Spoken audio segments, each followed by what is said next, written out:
नमस्कार दोस्तों, VVIP news के इस नए एपिसोड में एक बार फिर से मैं राज कौशिक आपका स्वागत करता हूं। मित्रों, विश्व प्रसिद्ध कथावाचक संत मुरारी बापू की 12,000 किलोमीटर लंबी द्वादश ज्योतिर्लिंग राम कथा यात्रा इन दिनों बहुत ज्यादा चर्चाओं में है। 22 जुलाई से केदारनाथ ज्योतिर्लिंग से शुरू हुई ये यात्रा आधे से ज्यादा सफर तय कर चुकी है। भारतीय रेलवे की 2 विशेष ट्रेनों में हजारों कथा श्रोता मुरारी बापू के साथ चल रहे हैं। इनके अलावा प्रत्येक ज्योतिर्लिंग पर स्थानीय और आसपास के हजारों श्रद्धालु राम कथा का आनंद ले रहे हैं। अगर आप इस कथा यात्रा में शामिल नहीं हो पाए हैं तो निराश होने की बिल्कुल आवश्यकता नहीं है। वीवीआईपी न्यूज की तरफ से ये विशेष एपिसोड उन्हीं श्रद्धालुओं के लिए तैयार किया गया है जो मन से भाव से इस कथा यात्रा में शामिल होना चाहते हैं लेकिन किसी कारण से नहीं हो पाए।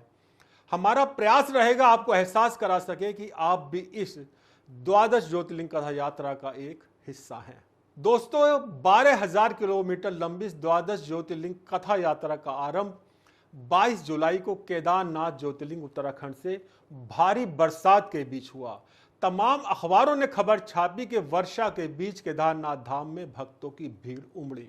बरसात के बावजूद कथा बिना किसी बाधा के संपन्न हुई, लेकिन खराब मौसम के कारण कथा के बाद की रात को भी मुरारी बापू को केदारनाथ में ही रुकना पड़ा, जबकि तय कार्यक्रम के अनुसार उन्हें कथा के बाद हेलीकॉप्टर से वहां से रवाना हो जाना था। केदारनाथ ज्योतिर्लिंग की कथा में मुरारी बापू ने इस बात पर जोर दिया कि जीवन में भद्रता यानी सज्जनता के साथ साथ भाव भी होना जरूरी है। भद्र जीवन वो है जिसमें व्यक्ति आंखों से शुभ को ही देखे, कानों से शुभ को ही सुने और जुबान से शुभ ही बोले। व्यक्ति का जीवन 3 प्रकार का बने। एक प्रकार, प्रत्येक व्यक्ति का जीवन भद्र जीवन हो। भद्र जीवन, भद्र जीवन का मतलब है भद्रम करणे भी शृणुयाम देवा।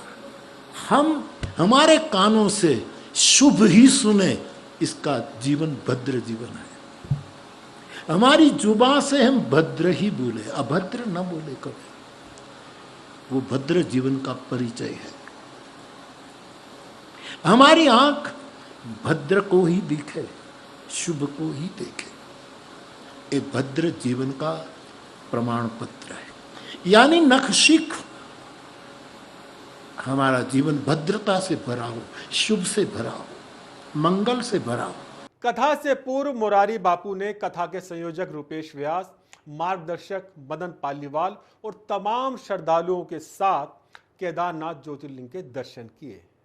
केदारनाथ मंदिर परिसर में आज तक के मशहूर एंकर सुधीर चौधरी ने अपने कार्यक्रम सीधी बात के लिए मुरारी बापू का लंबा इंटरव्यू लिया। ज्यादातर लोग मोक्ष के बारे में जानना चाहते हैं और उसको पाना भी चाहते हैं। वास्तव में मोक्ष क्या है, इस सवाल का बहुत ही संक्षिप्त मगर एकदम सटीक जवाब दिया मुरारी बापू ने। इस स्थान को मोक्ष धाम भी कहते हैं और कहते हैं कि यहाँ मोक्ष की प्राप्ति होती है। अपने तमाम दर्शकों के लिए हम ये जानना चाहेंगे कि आपके हिसाब से मोक्ष क्या है। ईर्ष्या, द्वेष और निंदा से मुक्त हो जाए, वो ही मोक्ष है। दोस्तों, रेल यात्रा की शुरुआत अगले दिन यानी 23 जुलाई से योग नगरी ऋषिकेश रेलवे स्टेशन से हुई। उत्तराखंड के वित्त मंत्री प्रेमचंद अग्रवाल और ऋषिकेश की मेयर अनीता बमगाई की उपस्थिति में मुरारी बापू ने हरी झंडी दिखाकर यात्रा का शुभारंभ किया। इस दौरान ढोल नगाड़ों के साथ स्टेशन पर महाउत्सव जैसा माहौल था। दोस्तों, ये 2 विशेष ट्रेन पहले ही दिन से सभी के लिए आकर्षण का केंद्र बनी हुई है। इनमें से एक का नाम है कैलाश भारत गौरव ट्रेन और दूसरी है चित्रकूट भारत गौरव ट्रेन। इनकी विशेषता यह है कि ट्रेन के परंपरागत रंग के बजाय इन्हें अलग रंगों से सजाया गया है। प्रत्येक डिब्बे के बाहर एक ज्योतिर्लिंग की बड़ी सी तस्वीर बनाई गई है। साथ ही प्रत्येक डिब्बे के बाहर मुरारी बापू की फोटो भी है। इन ट्रेनों के अंदर रेस्टोरेंट भी हैं जहां बैठकर श्रद्धालु यात्री चाय नाश्ता भोजन करते हैं। दोस्तों, 24 जुलाई को यह कथा यात्रा प्रधानमंत्री नरेंद्र मोदी के संसदीय क्षेत्र बनारस पहुंची। वहां मुरारी बापू ने काशी विश्वनाथ ज्योतिर्लिंग का अभिषेक रामकथा गंगा के माध्यम से किया। मुरारी बापू ने कथा में कहा कि हम अपनी मैं को खत्म करें तभी महादेव आएंगे। मैं यानी अहम, मैं यानी अहंकार। बापू ने कहा कि अध्यात्म की कोई ऐसी धारा नहीं है जो काशी ना पहुंची हो। काशी में सबको आना ही पड़ता है, भले ही तोड़ने के इरादे से आए, लेकिन विधर्मियों को भी काशी में आना पड़ा, लेकिन काशी के उजाले को कोई खत्म नहीं कर पाया। बापू ने कहा कि हम अंधेरा लेकर यहां आएं और प्रकाश लेकर लौट जाएं।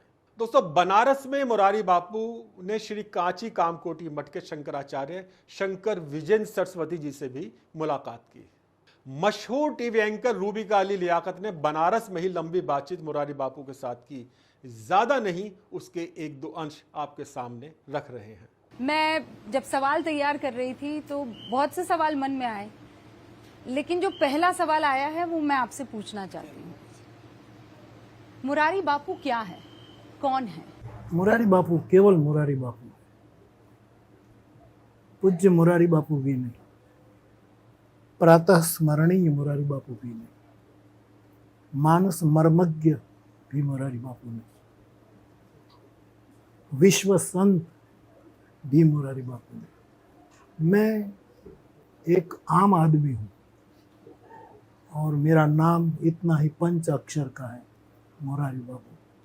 सर्वसामान्य जनता के समान मैं एक छोटा सा जीव हूँ, वो शिव को खोजने निकला। मैं एक कंकड़ हूँ जो शंकर की तलाश में, और इस तलाश का एक भाग है ये हमारी 12 ज्योतिर्लिंग की राम कथा। इसलिए हम निकले हैं। तो मेरा परिचय और कुछ मैं देना नहीं चाहता हूँ, है भी नहीं। न मैं किसी का गुरु हूँ, न मेरा कोई शिष्य है। इसलिए मैं कहता हूँ कि मेरा कोई फॉलोअर्स नहीं, मेरे सब फ्लावर्स हैं। तो मैं उसका मालिक नहीं हूँ, माली हूँ कि फ्लावर्स की सुरक्षा करता हूँ, खाद डालता हूँ, सिंचाई करता हूँ, वो महके शिव के चरण में, या तो शिव के शीश पर समर्पित हो जाए, या तो अपनी सुगंध से भारतीय सभ्यता, भारतीय संस्कार, भारतीय संस्कृति और सनातन धर्म की एक दिव्य महक लेकर सबके नासापुट को कृतकृत्य करे। तो मेरा परिचय केवल एकमात्र मुरारी बापू है, और मैं, मेरे दादा, मेरे ग्रैंडफादर, जो मेरे सदगुरु भगवान उसका पूर्णतः आश्रित व्यक्ति हूँ। इससे अलावा और रामचरितमानस लेकर तुलसी के कदमों पर गा रहा हूँ, गुनगुनाता हूँ और सबके साथ चलता हूँ। दोस्तों, प्रधानमंत्री नरेंद्र मोदी के लोकसभा क्षेत्र बनारस की बात हो रही है तो आपको बता दूं कि नरेंद्र मोदी के साथ मुरारी बापू का रिश्ता बहुत पुराना है। आप दोनों ही गुजरात के रहने वाले हैं, लेकिन हरियाणा में भी ज्यादा मुलाकातें आप दोनों की हुई। खुद बापू ने एक कथा में इसका खुलासा किया कि हरियाणा में नरेंद्र भाई के साथ ज्यादा मुलाकात हुई। तब नरेंद्र मोदी रोहतक के प्रभारी हुआ करते थे। मजेदार बात यह है कि बहुत से लोग नरेंद्र मोदी को मुरारी बापू का भाई समझा करते थे। मेरी समझ से शायद इसका कारण यह है कि दोनों ही जहां गुजराती हैं, वहीं दोनों ही दाढ़ी भी रखते हैं। जब नरेंद्र मोदी गुजरात के मुख्यमंत्री थे तो उनकी उपस्थिति में किस तरह से बापू ने इस बात का खुलासा किया, आइए देखते हैं। नरेंद्र भाई यहाँ आए हैं मुख्यमंत्री के, बाकी एक हमारे होकर आए हैं, और श्रेयांश भाई तो यजमान है, इसलिए एक परिवार में बैठकर मैं बोल रहा हूँ ऐसी कोई। और हम ऐसे बहुत बैठे हरियाणा में। कौन कौन नगर में कथा थी? रोहतक में। आप वहीं के प्रभारी थे। लोग कहते थे आप मुरारी बापू के भाई हैं कि मुरारी बापू आपके भाई हैं? ओके।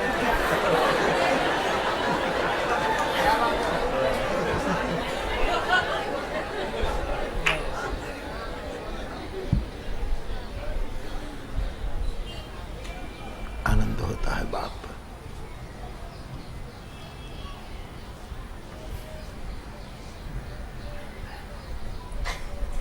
बहुत आनंद होता है। और मैं तो राजी हूं, आप सब राजी हैं। आज महात्मा गांधी बापू की चेतना भी प्रसन्न होती है। दोस्तों, आपको याद दिला दूं कि जब बनारस में काशी विश्वनाथ मंदिर के कॉरिडोर का उद्घाटन प्रधानमंत्री नरेंद्र मोदी ने किया था तो उसमें मुरारी बापू को भी आमंत्रित किया गया था। बापू को देखकर प्रधानमंत्री चलते चलते रुके थे और पूछा था कैम छो, यानी आप कैसे हैं। इतना ही नहीं, कुछ वर्ष पहले फ्रांस की राजधानी पेरिस में मुरारी बापू की कथा चल रही थी। उन्हीं दिनों प्रधानमंत्री नरेंद्र मोदी का कार्यक्रम भी वहां था। प्रधानमंत्री के कार्यक्रम में कोई व्यवधान ना पड़े, इस वजह से मुरारी बापू ने कथा का समय बदल दिया था। इस पर अपने उद्बोधन में नरेंद्र मोदी ने कहा था कि पहली बार ऐसा हुआ है जब मुरारी बापू ने किसी कारण से अपनी कथा का समय बदला, वरना उनकी कथा का समय तो इंद्र भी नहीं बदल पाते। इन दिनों पेरिस राम में रम गया है।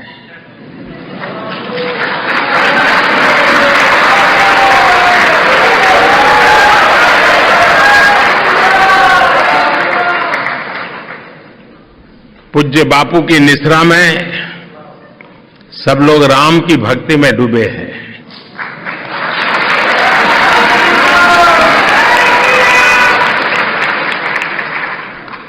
और जो इंद्र के सामने भी कथा का समय नहीं बदलते हैं, आज नरेंद्र के लिए उन्होंने कथा का समय बदल दिया।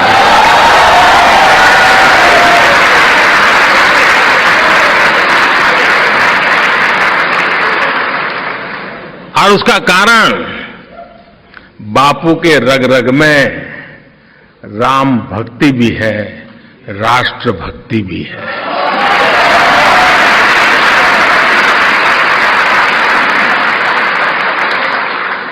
आज अगर मेरे पास समय की सुविधा होती तो मैं जरूर उनकी चरण वंदना करने जाता, लेकिन मैं यहां से भी पूज्य बापू का धन्यवाद भी करता हूं, उनको नमन भी करता हूं।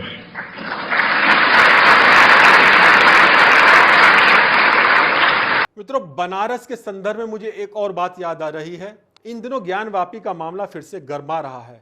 जब इस मामले की शुरुआत हुई थी तब मैंने कुछ शेर लिखकर बापू के पास भेजे थे। बापू ने जनकपुर में हुई कथा मानस जय सिया राम में व्यासपीठ से ये शेर पढ़े।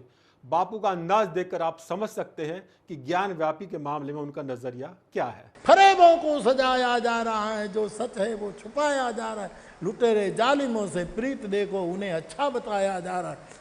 दीवारें बोलती हैं सच हमारा, हमें झूठा बताया जा रहा है।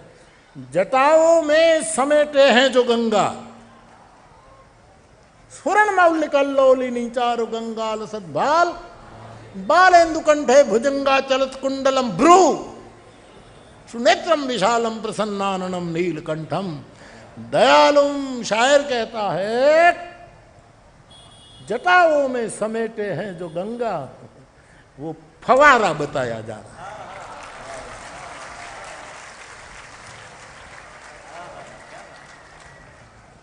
फरेबों को सजाया जा रहा है। राजकौशिक। मित्रों, अब लौटते हैं रामकथा यात्रा की तरफ, जिसका तीसरा पड़ाव बैद्यनाथ ज्योतिर्लिंग छत्तीसगढ़ में था। यहां बापू ने एक बहुत विशेष बात कही कि राम का नाम भी लें और राम का काम भी करें। हम राम का नाम तो लेते हैं, लेकिन राम का काम नहीं कर पाते। राम ने कभी किसी के साथ भेदभाव नहीं किया। मनुष्य, पशु, राक्षस सभी को स्वीकार किया।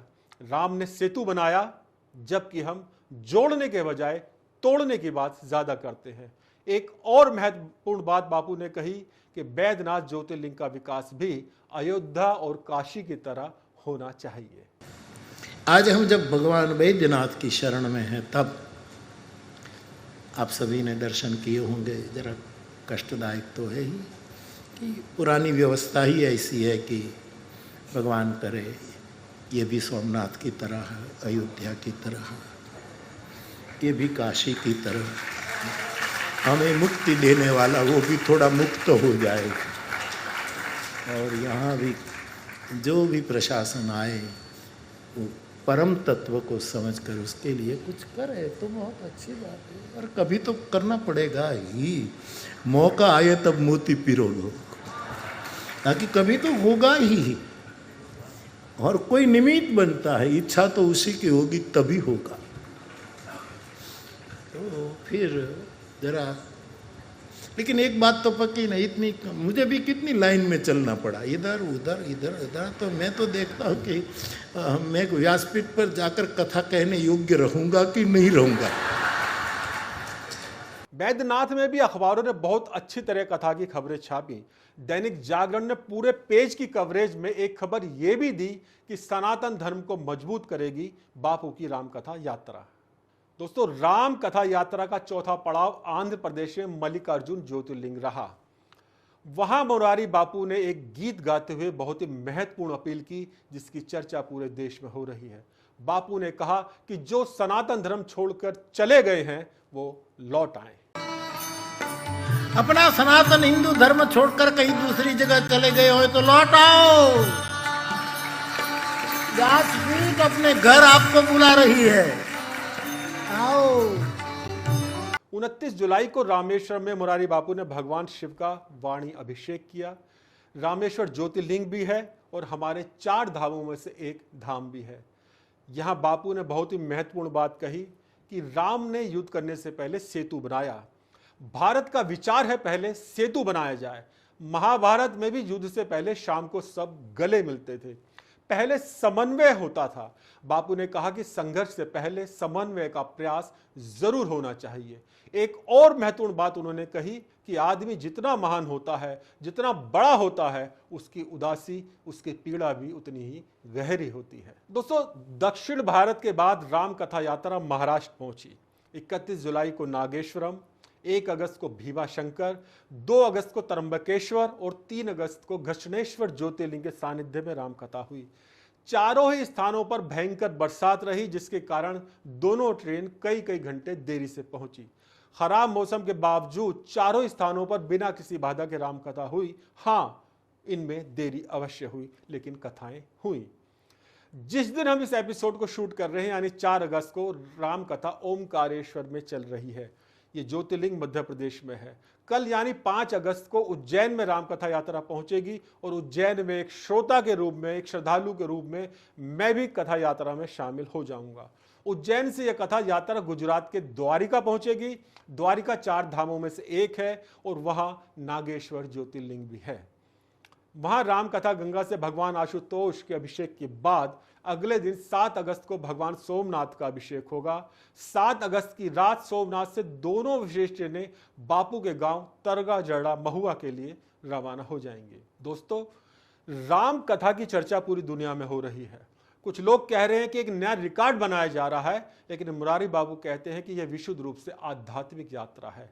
एक पत्रकार और एक रामकथा श्रोता के रूप में मेरा मानना है मित्रों, ये यात्रा बाहर होती दिखाई दे रही है, लेकिन ये अपने अंदर की यात्रा है।